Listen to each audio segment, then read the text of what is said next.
আমি জানি সত্যের জয় সবসময় হয়। কালকে আলমে আমার 3টা মামলা দিছে, আমাদেরকে মামলা দিয়ে ঢুকাইছে। আমরা বিকালের মধ্যে বের হয়ে গেছি। আদালতকে অনেক ধন্যবাদ যে সত্যের জয় সবসময় হয়, এটা আদালত প্রমাণ করে দিছে। এটা সে অভিযোগে ওইখানে শুনে না অভিযোগ করেছে আসলে। আচ্ছা, আমি অভিযোগের কোনো ভিত্তিহীন নেই।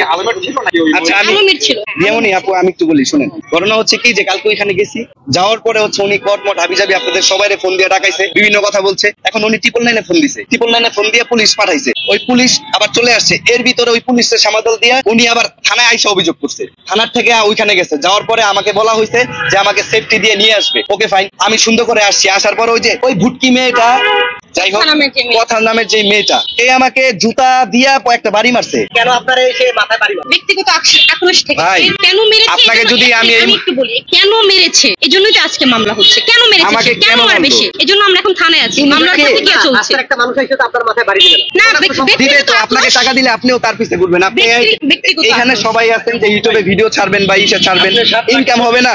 7,40,000 টাকা নিয়েছেন, এটা নাকি ডকুমেন্টও আছে। ডকুমেন্ট আমি তার নামে 10 লাখ টাকা, আমিও তো তার সাইন দিছি। আমিও নকল করে 10 লাখ টাকার ডকুমেন্ট দেই। কোনো ভিডিও আছে, কোনো ভয়েস আছে, কোনো কিছু আছে যে নিছি। আমার কাছে অনেক প্রমাণ আছে। আমি সে যে আমাকে মেসেজ করছে অনেক প্রমাণ আছে আমার কাছে, আমি সব দিব। এটা এখানে আসছি, কথা বলতে আসছি, সবকিছু প্রক্রিয়া চলছে। আপনাদের জাস্ট বের হইছি, এখন আপনারা ধরছেন।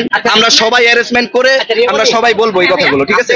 এখন থানায় আসছি। গতকাল যে অনাকাঙ্ক্ষিত যে ঘটনা আমার সাথে ঘটেছে, আমার বাসায় অ্যাটাক করা হয়েছে, আমার গাড়ি ভাঙচুর করা হয়েছে, আমাকে মিথ্যা অপবাদ দেওয়া হয়েছে, আমাকে মিথ্যা মামলা দেওয়া হয়েছে। এই সব কিছু নিয়ে আমি এখন থানায় আছি। আমার মামলার প্রতিক্রিয়া চলছে। কথা বলছি, একটা সত্য কথা না, সব মিথ্যা কথা। আমি কোরআন শরীফ ছুঁয়ে বলতে পারবো, দুই একটা আছে সত্য কথা, কিন্তু এগুলা নিয়ে তার সম্পর্কে, সে এক্স ছিল, এক্সই থাক, তার সম্পর্কে আমি কোনো মন্তব্য করতে চাই না।